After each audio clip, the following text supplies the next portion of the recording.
I'm did resisting the such a great puberty job. joke so hard. I know. Right now. 1 inch per episode. By the end Yeah. of the season, he's hunched in the hallways.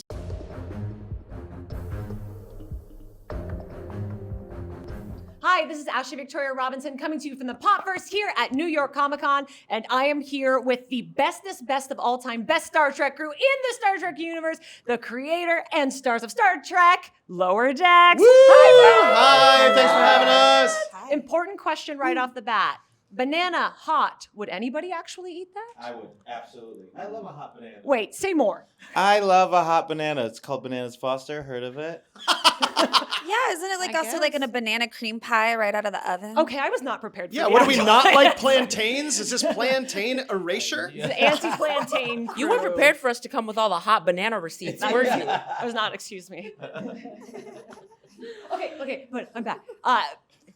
Slightly more serious question, but arguably less important question. You had the ovaries to create the first Star Trek animated series after Star Trek the Animated Series. That's right. Did you ever think when you were all working on the pilot that you would be here talking up season 5? No. I mean, I don't know about you guys, but it's kind of a miracle to get. I knew we had 2 seasons right off the bat, which already felt really special. And then I think we just surprised everybody by being good and fun and funny. And By being the best? Yeah, I'll and say so- it, the best. 50 episodes of funny animated Star Trek has just been, it's just been awesome. Like we feel so lucky and we love the show and yeah, like we got away with a beautiful Star Trek crime. I was like, yeah, look, Yeah. we know we're a lot. We know like probably what the fans were thinking initially of like, oh, do we need like a Star Trek comedy? Is it gonna like make fun of Star Trek? But it's like our whole, Mike's whole vision is just like we're not punching down. We love this thing. Mm-hmm. We want to like, have fun within the universe and not make fun of the fans, not make fun of the franchise. It's just been an honor to Yeah. I also do this think- for So this long. Mike had the ovaries to make Mike it had the happen. Yeah, Mike had the Yeah. ovaries, but I also think in this day and age, so many shows get like 1 season or 2 seasons, never get to find their groove. And I think I feel like we had a groove right off the bat, but we really found like a cozy space getting to have 5 seasons. And I wish we had more. And I wish. I know. It feels like 5 a seasons shame. in a movie? We found our groove, but we haven't yet found our funk. Oh. We wanted to get funky. Also, first seasons of Trek shows, that's a tough category. So I feel like our first season was kind of like a third season of a normal Trek show, Yeah. right? So then 5, it was sort of our 8. Oh. Ooh. You're rounding up. 7. We're rounding up. Oh From my the God. classic 7? Our 7th. 7th would be our 100th. 5th. Wow. Huh? Anyway, we did a good job. You did a very good job. Jack, you're Hollywood's good boy. And Oh, Yeah. thank you. Hollywood's good boy. Hey, this is going to be a niche thing to say, but thanks, Scott Aukerman. Yes. Yep. Thanks for this. and you are, Boimler is Star Trek's nervous boy. Yes. So how are we going to see him bloom and grow and become Star Trek's good boy in this final season? Oh man, that's a great question. I love Boimler's arc this season. I think he's perpetually in a battle with his own confidence. He's anxiety incarnate. To me, he's like, I don't know, me personally, like he's like my little cartoon version of my own anxiety. That's how I always picture Boimler. If my anxiety had purple hair. But yeah, this season, without giving too much away, he finds someone that he very much wants to emulate and be more like, and he goes to great extremes to be more like them. And it doesn't work out well for him necessarily. Sometimes it does. But there's also this thing, again, without spoiling anything. There's something. You can spoil things. Okay. I actually can't. Right? I can't spoil this. Don't spoil it. Okay. There's something physically that changes with him every episode, and the animators I'm did resisting the such a great puberty job. joke so hard. I know. right now. 1 inch per episode. By the end Yeah. of the season, he's hunched in the hallways. 100 And feet tall. and he screams a lot. He screams even more this season, I'd say. Nobody screams like you do, my friend. It's a beautiful thing. You're an artist. I love a scream artist. Hollywood screams Scream- boy. Hollywood scream boy. A scream king. Oh, that's good. It is That's good. It is accurate. Keep doing this for the rest of the interview. Please do. Tawny, Mariner's like a real Gemini. She is Oh, really? a complete badass, and then alternately the perfect Starfleet officer. Oh, thank you. I thought you were gonna say like she leaves you on red. She's a disaster to No! date. Hot take. Love a Gemini. Very stressful. She's been to Gemini, am I right? Oh! Outer space? Yeah. Yeah, man. It's actually a series of stars. Do Absolutely. we get to see her decide which Gemini personality she's going to embrace in the final season? Probably. Yeah. Does she embrace one? It's definitely a journey of like what type of leader she wants to be, how she sees some examples of definitely how not to be.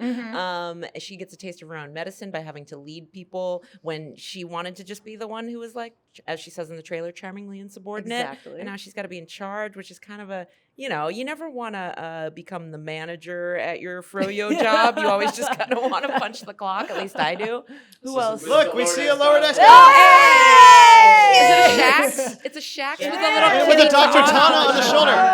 Tawny, I will say for Mariner, there's a moment this season that to me crystallized why Mariner would be a good leader, because she sees things that other leaders wouldn't. And it has a huge effect on the season. And Say more. I'm like so proud of this.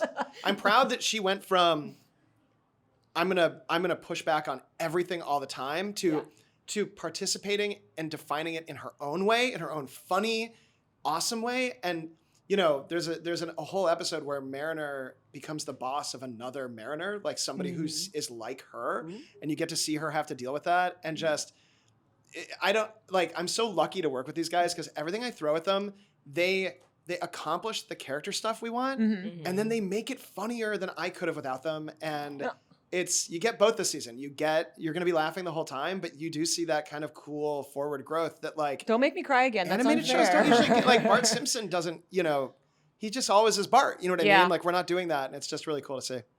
Do me then. What about my character? Okay, wait, I'll set you up. Eugene, we are finally scratching the surface on Rutherford's past. Is he moving forward or backward this season? Ooh, yeah, Eugene. I mean, Sorry. I've been waiting for this moment. I know. She's been trying to push the mic away from me the whole time. He's moving forward. I think he's growing. I think you can only move forward when you get Not in Star Trek. There's lots of time travel. Yeah, sure. Oh, yeah. You can. Yeah, you can. Say more. Say more. Yeah, you can go. He's not gonna. He's going forward. Okay. Spoiler alert. The dude's moving forward, and he's growing quite a bit this season. And you know, I think knowing more about his past it just kind of gives you more of a clue of why he's the way that he is, and then you just get to explore that or see that in that light now. So it's a bummer that Tendi's not around for it, but it's great that you get to see him grow as I don't know, a good. Always a good dude. A gooder dude. Starfleet's good boy. Starfleet's other good boy. Yeah.